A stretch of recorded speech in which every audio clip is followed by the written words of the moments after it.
Hello students. तो इस video में मैं आपको एनपीआर का दूसरा फार्मूला बताऊंगा। ये ऑलरेडी आप लोग जान चुके हैं। रिपीटेशन अलाउड वाले केसेस को मैं चेकआउट करूंगा। तो देखिए, फर्स्ट चीज़ कि आपने एनपीआर इसका फार्मूला बनाया था n factorial n minus r factorial, और ये तब होता है जब रिपीटेशन नॉट अलाउड है। रिपीटेशन नॉट अलाउड, ठीक है। या यहाँ पे आपका ऐसे बोलते थे कि आप आर बॉक्सेस को फिल कर रहे हैं, ठीक है। टोटल कितने बॉक्सेस है? आर बॉक्सेस है, इसको फिल कर रहे हैं बाय एन डिस्टिंक्ट ऑब्जेक्ट। तो ये एन वेज फिलअप होता था, ये n minus one ways fill up होता था, लाइक दैट। ये n minus r plus one ways fill up होता था, और ये फार्मूला बना था। अभी मैं इसको बोला कि जब रिपीटेशन अलाउड नहीं है तो एक्चुअली में n P r equal to n factorial divided by n minus r factorial. आप इसको इससे अंडरस्टैंड कर सकते हैं कि रिपीटेशन अलाउड नहीं है, इसलिए ये फर्स्ट बॉक्स एन वेज में फिल्ड हुआ, और फिर दूसरा box n minus one ways में फिल्ड हुआ, और इन दैट वे भी कंटिन्यू। और इसी को अब n P r equal to मैं लिखूंगा एन की power r when repetition is allowed. अब ये रिपीटेशन अलाउड कर दिया,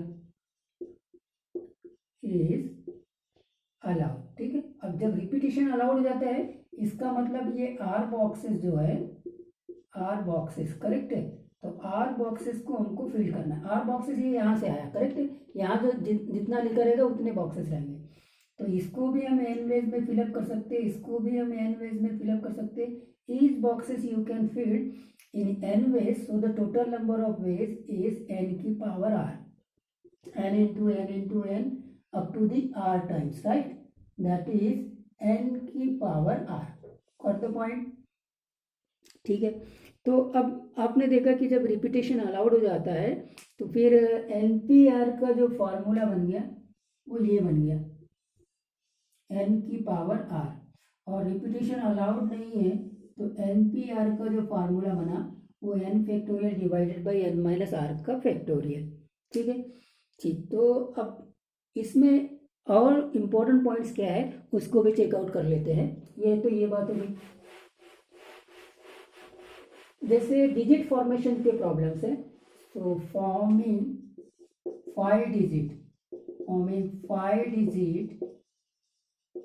नंबर with the digits 1 2 3 4 और 5। अब इसका पहला केस देखते हैं, क्या प्रॉब्लम आएगा? When repetition not allowed. Repetition not allowed है, तब टोटल वेज कितने होंगे? 120 वेज होंगे, क्योंकि 5 बॉक्सेस को आप 120 वेज में फिलअप करेंगे, ठीक है। ठीक है साहब, या 5 फैक्टोरियल, ओके फाइन। आपने लास्ट लेक्चर्स अटेंड कर लिए, तो इसलिए मैं स्ट्रेट फॉरवर्ड आपको ये बता रहा हूँ कि 5 फैक्टोरियल कैसे आता है, समझ में आ गया? 5 इंटू 4 इंटू 3 इंटू 2 इंटू 1। दूसरा, व्हेन रिपीटेशन जब अलाउड हो जाता है, रिपीटेशन अलाउड, ठीक है। तो जब रिपीटेशन अलाउड होता है तो फिर टोटल नंबर ऑफ वेज कितने होंगे, ठीक है। तो अब क्या करेंगे? Each box can be filled in 5 ways, correct. तो अब ये सबके सब 5 वेज में आ रहे हैं, तो ये हो जाएगा 5 की पावर 5, ये टोटल नंबर ऑफ वेज। अब सबसे इंपॉर्टेंट पॉइंट आपको जो बता रहा हूँ कि ये maximum possible number of ways है forming the 5 digit numbers with the help of this 5 digit 1 2 3 4 and 5। इससे ज़्यादा नंबर हम नहीं बना सकते, करेक्ट है कि नहीं? हाँ, तो इसका मतलब ये वाला केस भी इसके अंदर आ गया। या फिर और भी जो रिस्ट्रिक्शंस मैं लगाऊंगा, जैसे 5 digit number with the help of 1 2 3 4 5 which are divisible by 2 or which are divisible by 3 or which are divisible by 5, ठीक है। जितने भी restrictions मैं लगाऊंगा वो एक्चुअली में इसी के पार्ट्स रहेंगे, इसके अंदर होंगे, क्योंकि मैक्सिमम नंबर ऑफ केसेस जो बनेंगे वो ये होंगे 5 की पावर 5, ठीक है सर। अब इसमें मैं तीसरा केस आपको बता रहा हूँ, तीसरे केस को नोट करेंगे। At least 1 digit repeated, at least 1 digit repeated। अब इसको कैसे बनाएंगे? अभी आपने ये रिपीटेशन वाला केस देखा, 5 की पावर 5 है, नॉट रिपीटेशन वाला केस देखा 5 की फैक्टोरियल है, तो अब we want to find out the 5-digit number with the help of 1 2 3 4 and 5 such that at least one of the digit is repeated। मतलब या तो एक रिपीट कम से कम होना ही चाहिए, एक डिजिट रिपीट होना ही चाहिए, एक से ज़्यादा भी होते तो कोई बात नहीं है, लेकिन नॉट रिपीटेड वाला केस तो बिल्कुल नहीं आएगा। करेक्ट है कि नहीं? हाँ करेक्ट। तो ये वाला केस नहीं आएगा, ये वाला केस बिल्कुल भी नहीं आएगा। तो बाकी जो केसेस इसमें रहेंगे वो इसके लिए एक्सेप्टेड रहेंगे। करेक्ट है कि नहीं? एटलीस्ट का तो मीनिंग ही वही है कि we are interested, at least 1 digit repeat होना ही चाहिए। तो इसका मतलब 2 डिजिट रिपीट होंगे तो भी अच्छी बात है, 3 डिजिट रिपीट होंगे या ऑल 5 डिजिट रिपीट्स होंगे तो भी और अच्छी बात है, because we are interested in repetition, right? That is the meaning of at least. तो because of that only we are not interested in those cases where the repetition is not allowed। यहाँ तो रिपीटेशन बिल्कुल allowed नहीं है, तो फिर ये वाला केस क्या होगा? ये एक्चुअली में 5 की पावर 5 माइनस 5 फैक्टोरियल होगा। मतलब इस टोटल केसेस में से ये रिपीटेशन नॉट अलाउड वाले केसेस को आप सब्ट्रैक्ट कर दीजिए। तो overall in short you can understand that whenever the question of forming the digits is asking like that the at least one digit repeated, so that problem can be solved in that way, that the total number of ways is equal to the number of cases when repetition is allowed minus number of cases when repetition is not allowed। got the point? fine। अब हम कुछ ऐसे और problems को discuss करेंगे repetition allowed में, जिसमें problems को अंडरस्टैंड करने में समस्या जाती है। तो उन प्रॉब्लम्स को शॉर्टकट ट्रिक से कैसे सॉल्व करना है उसको मैं बताऊंगा आपको। तो let us start with those kind of problems, right?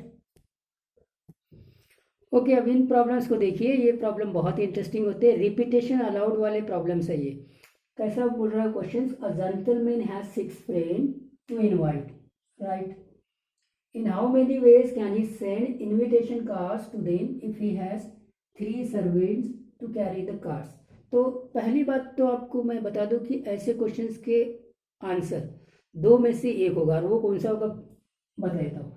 या तो 3 की पावर 6 होगा या 6 की पावर 3 होगा, इन दोनों में से एक आंसर है, ये आप मान लीजिए।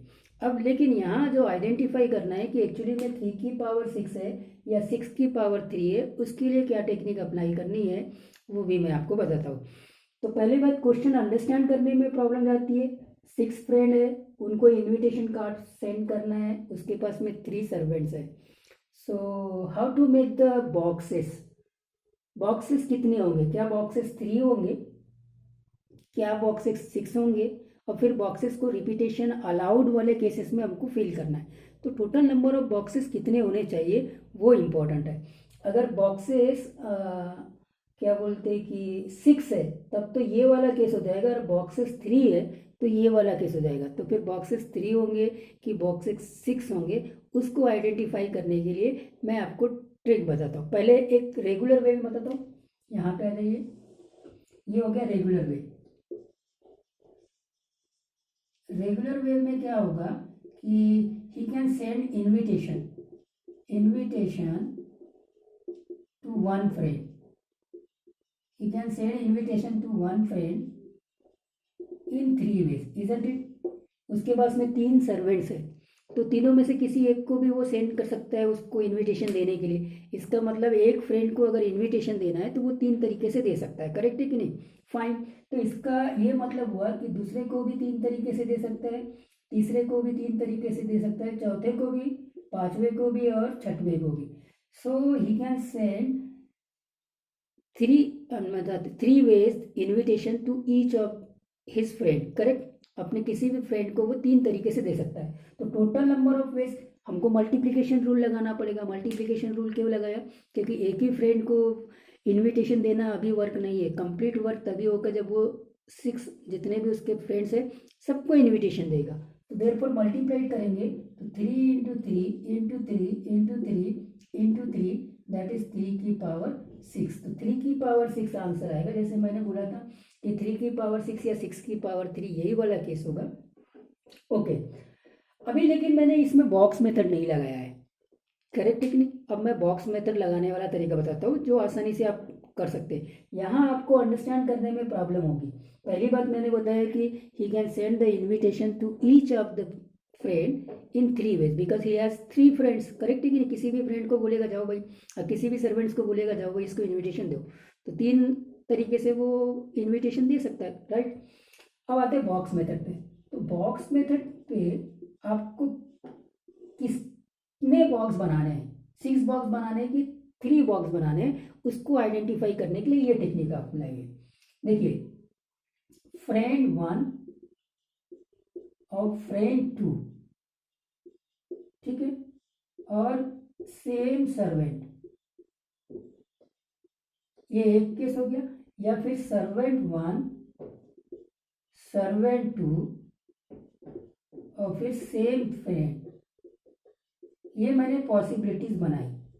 भाई फ्रेंड और सर्वेंट में मुझे चेकआउट करना है, तो ये पॉसिबिलिटीज कैसे बनाई मैंने कि फ्रेंड 1 और फ्रेंड 2 को एक ही सर्वेंट से वो इनविटेशन भेज रहा है। जैसे दोनों पास पास में रहते हैं, ठीक है, एक बीड में रह रहा है, एक औरंगाबाद में रह रहा है, तो वो क्या करेगा, पूना से अपने सर्वेंट को बोलेगा तुम एक काम करो, औरंगाबाद और बीड वालों को इनविटेशन दे दो क्योंकि दोनों एक ही रास्ते पे है, समथिंग लाइक दैट। करेक्ट है कि नहीं?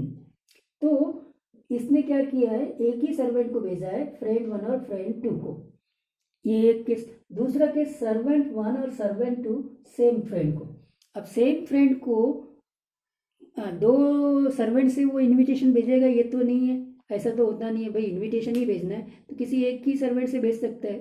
करेक्ट है, तरीके उसके पास में 3 है, लेकिन तीनों तरीके थोड़ी अप्लाई करेगा वो। तो फिर क्या करेगा कि इन इतने केसेस में मुझे ये देखना है कि कौन सा केस सुटेबल है या पॉसिबल है in normal life, normal way में। करेक्ट, तो डेफिनेटली फ्रेंड 1 और फ्रेंड 2 को सेम सर्वेंट से वो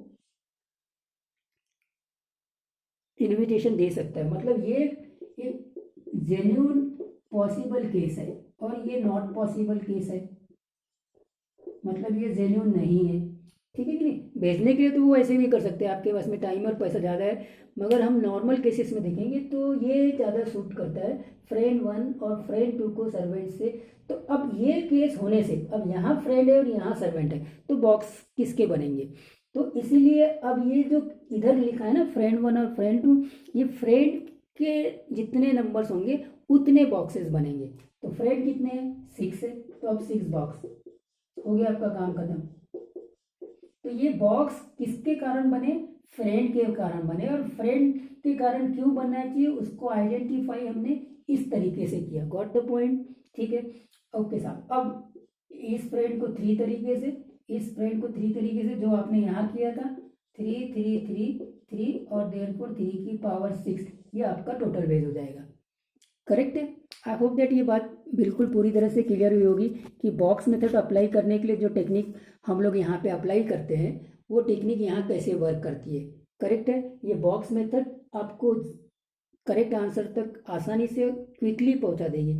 यहाँ आप एरर करने के चांसेस है, तो इसी मेथड को कंटिन्यू करते नेक्स्ट एग्जाम्पल्स में।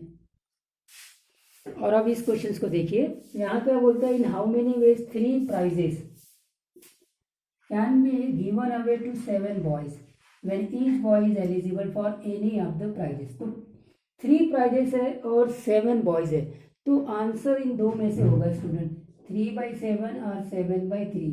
मतलब ये रिपीटेशन अलाउड वाला केस है, ये तो श्योर हो गया, और आंसर भी आपके इन 2 में से ही होंगे, या तो 3 की पावर 7 या 7 की पावर 3।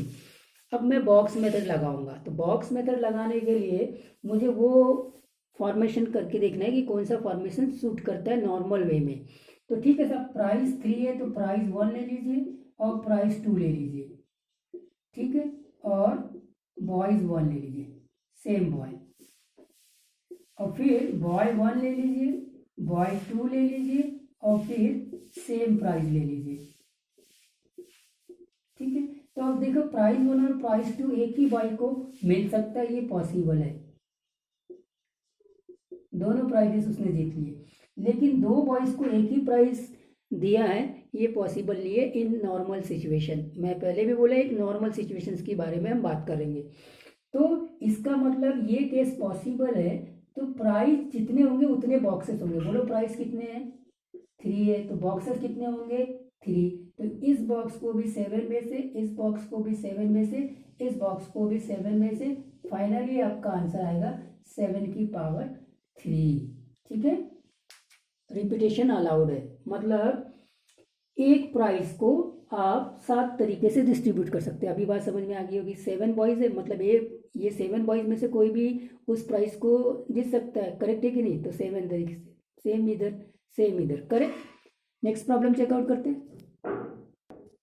चलिए, ये भी एक फेमस एग्जाम्पल है। A servant has to post 5 letters and there are 4 letter boxes. Letter boxes 4 है और 5 लेटर्स को पोस्ट करना है। ठीक है, बॉक्स मेथड लगा देते हैं। बॉक्स मेथड से क्या आएगा, देखो पहले तो letter box 1, box 2, same letter, ये केस हमने बनाया। दूसरा लेटर 1, लेटर 2, सेम बॉक्स। अब आपको समझ में ही आ गया होगा कि ये दूसरा वाला केस नॉर्मली जेन्युइनली पॉसिबल है, करेक्ट है कि नहीं। तो इसका मतलब जितने लेटर्स होंगे उतने आपको, कितने लेटर्स है 5 लेटर्स है, उतने बॉक्सेस। तो each box can be filled 4 ways, correct है। डेफिनेटली 4 बॉक्सेस है, तो आपके पास में एक लेटर को 4 तरीके से पोस्ट करने का तरीका अवेलेबल है, करेक्ट है कि नहीं। करेक्ट। तो देयरफॉर टोटल वेज कितना होगा 4 की पावर 5। फाइन, नेक्स्ट क्वेश्चन को चेकआउट करते हैं। नाउ इस क्वेश्चन को चेकआउट करिए। In how many ways can n things be given to p persons. n things है और p पर्सन्स है। when each person can get any number of things, any number of things, इसका ये मतलब है कि इसमें रिपीटेशन अलाउड है, मतलब एक पर्सन को सारे के सारे भी मिल सकते हैं, करेक्ट है कि नहीं। यस। तो स्टूडेंट्स अब यहाँ पे वही काम करना है कि थिंग 1, हाँ थिंग 1 और थिंग या ऑब्जेक्ट्स 2, और ये हो गया पर्सन 1 या फिर पर्सन 1, पर्सन 2 और थिंग 1। अब बताइए कौन सा केस पॉसिबल है। ये 2 डिस्टिंक्ट ऑब्जेक्ट एक पर्सन को मिल सकते हैं या फिर 2 पर्सन को एक ही ऑब्जेक्ट मिल सकता है। तो इसका मतलब ये केस पॉसिबल है। तो जितने थिंग्स होंगे उतने ऑब्जेक्ट्स अपना बॉक्सेस हमारे बनेंगे। बोलो कितने थिंग्स है, तो n थिंग्स है, करेक्ट है। तो फिर ये p वेज, ये p वेज, ये p वेज और ये p वेज। तो फाइनली आंसर आएगा आपका p की पावर n, नॉट n की power p। Got the points. तो स्टूडेंट्स अब मैं आपको इसके 2 होमवर्क दे देता हूँ, सो दैट आपको भी अपने तरफ से प्रैक्टिस करने का चांस मिल जाएगा, करेक्ट है। Note down the homework. चलिए अब ये 2 क्वेश्चंस होमवर्क में नोट कर लीजिए। In how many ways 6 ring of different type can he had in 4 fingers, 4 fingers, ठीक है। In how many ways 6 rings of different type can he had in 4 fingers. और दूसरा देखते हैं, ये इंटरेस्टिंग है। A letter lock consist of 3 rings each marked with 10 different letters. In how many ways it is possible to make an unsuccessful attempt. जैसे मैंने starting में बोला था कि इन क्वेश्चंस को अंडरस्टैंड करने में प्रॉब्लम जाती है नॉर्मली स्टूडेंट्स लेवल को, इसलिए मैंने आपको ये टेक्निक बताई थी। अब ये सेकंड क्वेश्चन देखिए, इसमें लॉकिंग सिस्टम है। आपने वो जो लॉक घुमाने वाले लॉक देखे होंगे, उसमें सिर्फ और सिर्फ एक ही तरीका ऐसा होता है जिससे कि वो लॉक ओपन होता है, करेक्ट है कि नहीं। तो बाकी जितने भी तरीके होंगे वो सब रॉन्ग होंगे, करेक्ट है। तो इसका मतलब पहले आपको टोटल नंबर ऑफ वेज वो देखना पड़ेगा। उन टोटल नंबर ऑफ वेज में सिर्फ एक ही वे ऐसा होगा जो आपके लॉक को ओपन करेगा, बाकी सब अनसक्सेसफुल अटेम्प्ट रहेंगे। आई होप दैट ये प्रॉब्लम सेकंड वाला आपको समझ में आ गया होगा, ठीक है। तो स्टूडेंट्स इस लेक्चर को यहीं तक के, हम अब नेक्स्ट लेक्चर में दूसरे परमुटेशन एंड कॉम्बिनेशन के कॉन्सेप्ट को लेके मिलते हैं, ठीक है।